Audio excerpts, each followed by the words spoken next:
ಕೆಲವ್ರಿಗೆ ಕಠಿಣವಾದಂಥ ತೀರ್ಮಾನ ಆಗ್ತದೆ. ಸರ್, ಈಗ ಒಂದ್ ಕಡೆ ನೆರೆ ಆತಂಕ, ಮತ್ತೊಂದು ಒಂದು ನಿಮಿಷ, ಪ್ರವಾಹದ ಆತಂಕ.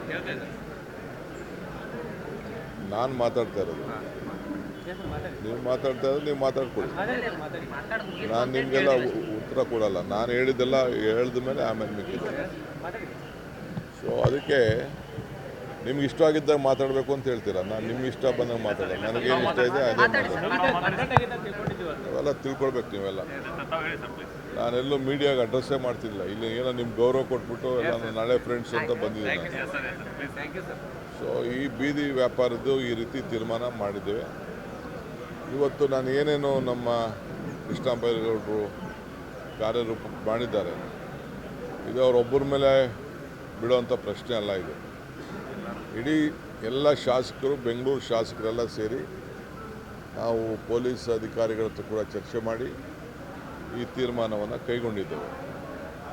ಸೊ ಅವ್ರಿಗೆ ಆಲ್ಟರ್ನೇಟಿವ್ ಸ್ವಲ್ಪ ಸೈಡ್ ರೋಡ್ಗಳು, ಬೇರೆ ರೋಡ್ಗಳನ್ನ ಕೊಡ್ತೀವಿ. ಬಟ್ ಅವರು ವ್ಯಾಪಾರ ಮಾಡ್ಕೊಂಡು ಸಾಯಂಕಾಲ ಹೋಗ್ಬೇಕು, ತಳ್ಳ ಗಾಡಿ ತೊಗೊಬರ್ಬೇಕು, ಇಟ್ಕೋಬೇಕು, ಹೋಗಬೇಕು. ಅಲ್ಲೇ ಟೆಂಟ್ ಹಾಕೊಂಡು ಕೂತ್ಕೊಳ್ಳೋಕ್ಕಾಗಲ್ಲ. ಸೊ ಎಲ್ಲ ನಾಗರಿಕರಿಗೆಲ್ಲ ಅವ್ರವ್ರ ಬದುಕು, ಅವರವರ ಪಾಪ ಆಸ್ತಿ ಮುಂದೆ, ಮನೆ ಮುಂದೆ ಹಾಕೊಂಡ್ರೆ ಯಾರು ಸುಮ್ಮನೆ ಇರ್ತಾರೆ. ಅದಕ್ಕೆ ನಾವು ನಿಗದಿ ಮಾಡ್ತೀವಿ. ನಿಗದಿ ಮಾಡಿದ ಪ್ರಕಾರ ಅವ್ರು ಮಾಡ್ಕೊಂಡು ಹೋಗ್ಬೇಕು. ಹೇಳಿ ನಿಮ್ಮ ಪ್ರಶ್ನೆ. ಈಗ JB ಇಲೆಕ್ಷನ್ ಆಗಸ್ಟ್ ಎಂಡಿಗೆ ಮಾಡೋಣ ಸುಪ್ರೀಂ ಕೋರ್ಟ್ ಹೇಳಿತ್ತು. ಅದ್ರಾಗೆ JB ಅಧಿಕಾರಿಗಳು ಸುಪ್ರೀಂ ಕೋರ್ಟ್ ಮೊರೆ ಹೋಗಿದ್ದಾರೆ. SIR ಕಾರಣಕ್ಕೆ ನಮ್ಗೆ ಡಿಸೆಂಬರ್ವರೆಗೂ ಕಾಲಾವಕಾಶ ಕೊಡಿ ಅಂತ. ನೋಡಿ, ಅವರು ಕೊಡಲ್ಲ ಅಂತ ಈಗಾಗಲೇ ಹೇಳಿದ್ದಾರೆ, ಲಾಸ್ಟ್ ನಿಮಗೆ ಆಗಸ್ಟ್ ಅಂತ. ಬಟ್ ವಾಸ್ತವಾಂಶ ಸ್ವಲ್ಪ ಸಮಸ್ಯೆ ಇದೆ ಅವ್ರ ಅಧಿಕಾರಿಗಳದು. ಅವ್ರಿಗೆ ಬಿಟ್ಬಿಟ್ಟಿದ್ದೀನಿ. ನಾನು ಇದಕ್ಕೆ ಇಂಟರ್ಫಿಯರ್ ಆಗಲ್ಲ. ನಾವು ಸಿದ್ಧತೆ ಏನು ಮಾಡ್ಕೊಳ್ಬೇಕು, ಎಲೆಕ್ಷನ್ಗೆ ಸಿದ್ಧತೆಯನ್ನು ನಮ್ಮ ಪಕ್ಷಗಳಲ್ಲಿ ನಾವೆಲ್ಲ ಮಾಡ್ಕೊಳ್ತಾ ಇದ್ದೀವಿ. ಒತ್ತಡ ಏನಿಲ್ಲ. ನಮ್ಮ ನಾಯಕರು ಇವತ್ತು ನಾಳೆ ನಮ್ಮ ಬರ್ತಾರೆ. ಬಂದ ಮೇಲೆ ಯಾವತ್ತು ಅವ್ರು ಕರೀತಾರೆ ನಾನು ಅವತ್ತು ಹೋಗ್ತೀನಿ. ಸರ್, ಬೆಳಗಾವಿಯಲ್ಲಿ RSS ಸಭೆ ಆಗ್ತಿದೆ, ವಾರ್ಷಿಕ ಪ್ರಾಂತ ಪ್ರಚಾರಕರ ಸಭೆ ಆಗ್ತಿದೆ. ಖರ್ಗೆ ಅವರು ಹೇಳ್ತಾರೆ ಮುಂದೆ ಇಲ್ಲ, ಪದಗ್ರಹಣ ಮಾಡಬೇಕಾದ್ರೆ ಕಡ್ಡಾಯವಾಗಿ ಅನುಮತಿ ಪಡೆಯಬೇಕಂತೇಳಿ. ತಾವೇನು ಹೇಳ್ತೀರಿ? ನೋಡೋಣ, ನನಗೆ ಇನ್ನೂ ಅದು ಮಾಹಿತಿ ಬಂದಿಲ್ಲ. ಈ ಪೇಪರಲ್ಲಿ ಬರೆದಿದ್ರೆ ಅಷ್ಟು ಮಾತ್ರ ಗೊತ್ತಿದೆ, ವರದಿ ಕೇಳಿದ್ದೀನಿ. ಆಮೇಲೆ ಕಾನೂನಲ್ಲಿ ಯಾರಿಗೇನೇನು ಅವಕಾಶ ಇದೆ ಆ ಅವಕಾಶಗಳಿಗೆಲ್ಲ ಸಿಗ್ತದೆ. ಕಾನೂನಲ್ಲಿ ಅವಕಾಶ ಇಲ್ಲ ಅಂದರೆ ಅವಕಾಶ ಸಿಗೋದಿಲ್ಲ. ಒಬ್ಬೊಬ್ಬರಿಗೆ ಒಂದೊಂದು ಮಾಡೋದಲ್ಲ. ಉತ್ತರ ಕನ್ನಡದ ಭಾಳಷ್ಟು ಶಾಸಕರು ತಮ್ಮನ್ನು ಭೇಟಿಯಾಗಿದ್ದಾರೆ. ಮೋಡ ಬಿತ್ತನೆ ಬಗ್ಗೆ ಭಾಳ ಡಿಮ್ಯಾಂಡ್ ಇದೆ.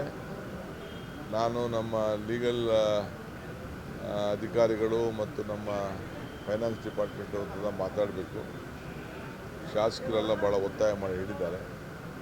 ಪರಿಶೀಲನೆ ಮಾಡ್ತೀನಿ. ಸರ್, ಕಿತ್ತೂರು ಕನ್ನಡದ ಎಲ್ಲ ಶಾಸಕರು ಭೇಟಿಯಾಗಿದ್ದಾರೆ ನಿಮಗೆ.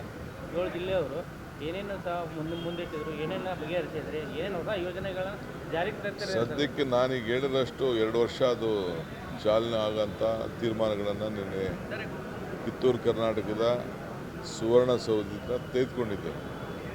ಎಲ್ಲ ಉಂಡಿಗಳಲ್ಲೂ ಕೂಡ ದುಡ್ಡು ಭಾಳ ಹುಷಾರಾಗಿಡಬೇಕು ಅಂತ. ಈಗ